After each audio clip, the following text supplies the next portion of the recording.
Dans la mosaïque du droit islamique, la question du divorce est complexe et souvent mal comprise. Certains se demandent pourquoi l'islam accorde aux hommes le droit de prononcer le divorce. Cette pratique, connue sous le nom de talaq, soulève des inquiétudes quant à l'équité et à l'égalité entre les époux. Pour bien comprendre cet aspect du droit islamique, nous devons nous pencher sur son fondement et explorer les droits et les options qui s'offrent aux hommes et aux femmes. L'islam reconnaît que le mariage, en tant que lien sacré, peut être confronté à des difficultés insurmontables. Le divorce, bien que permis, est fortement déconseillé et considéré comme un dernier recours. Le Coran met l'accent sur la réconciliation et encourage les couples à rechercher des solutions amiables chaque fois que possible. Il est important de noter que les enseignements islamiques concernant le divorce ont été mal interprétés et mal utilisés au cours de l'histoire. Les pratiques culturelles et les normes sociales ont parfois occulté le véritable esprit du droit islamique, conduisant à des injustices et à des déséquilibres. Le Coran confère au mari la responsabilité de prononcer le divorce. Cet acte ne doit pas être pris à la légère et implique des obligations importantes. Les hommes se voient confier ce rôle en raison de leur responsabilité divine en tant que protecteurs et pourvoyeurs de leur famille. L'islam souligne que les hommes sont financièrement responsables de leurs épouses et de leur famille, pendant et après le mariage. Cela inclut la fourniture d'un soutien financier pendant le mariage et d'une dot, appelée mar, au moment du mariage, qui reste la propriété de l'épouse.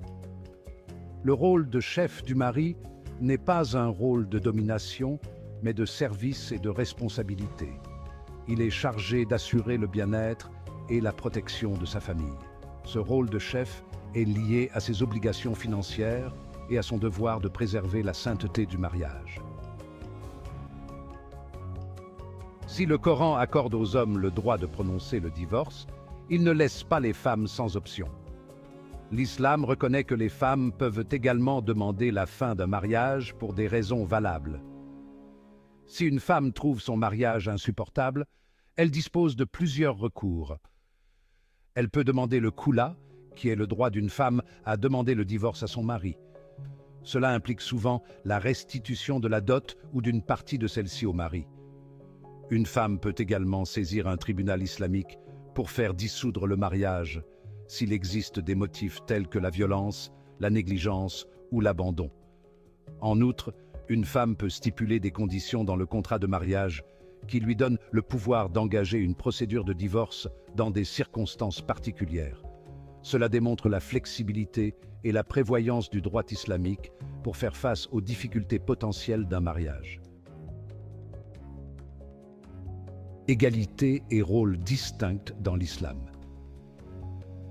Le concept d'égalité en islam diffère de la notion occidentale d'égalité absolue. L'islam reconnaît que les hommes et les femmes ont des rôles et des responsabilités distinctes, en fonction de leur nature intrinsèque et de leur fonction sociale. Cela n'implique pas de supériorité ou d'infériorité, mais souligne plutôt la complémentarité et la coopération. Le Coran affirme clairement que les hommes et les femmes sont égaux aux yeux de Dieu et seront jugés en fonction de leur piété et de leurs actes. Si les hommes sont chargés de subvenir aux besoins de la famille, les femmes sont chargées d'élever et d'éduquer les enfants, de gérer le foyer et de contribuer à la société à leur manière. Il est essentiel de comprendre que ces rôles ne sont ni rigides ni limitatifs. Au cours de l'histoire islamique, les femmes ont excellé dans divers domaines, notamment l'érudition, le commerce et le leadership, démontrant ainsi que l'islam encourage les femmes à poursuivre leurs aspirations dans le cadre de leur foi. Comprendre le divorce dans un contexte spirituel.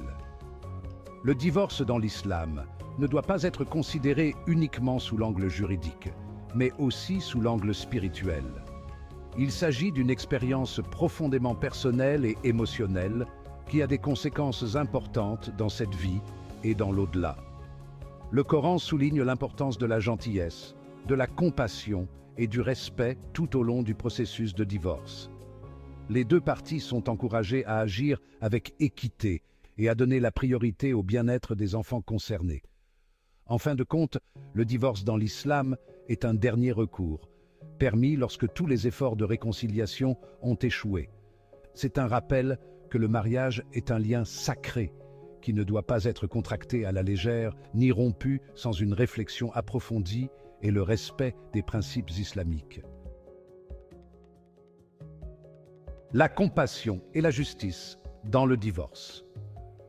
L'approche islamique du divorce, bien que complexe en apparence, vise à équilibrer les droits et les responsabilités des deux époux. Elle reconnaît le rôle de protecteur et de pourvoyeur du mari, tout en donnant aux femmes les moyens de demander le divorce dans des circonstances particulières. Il est essentiel de comprendre le raisonnement qui sous-tend ces lois, l'accent mis sur la réconciliation et les options qui s'offrent aux hommes et aux femmes pour avoir une compréhension nuancée et précise de ce sujet sensible. En respectant les principes de justice, de compassion et de respect mutuel, les musulmans peuvent surmonter les difficultés du divorce dans le cadre de leur foi et s'efforcer de construire des familles plus fortes et plus saines. Soutenez le créateur de contenu en cliquant sur ce lien d'affiliation en description, qui vous permettra de transformer le temps d'écran en temps de jeu significatif avec un ensemble de blocs de construction de 291 pièces. Regardez les yeux de votre enfant s'illuminer alors qu'il recrée la grandeur de la Mecque dans votre salon, construisant non seulement avec des blocs, mais avec des valeurs et un patrimoine.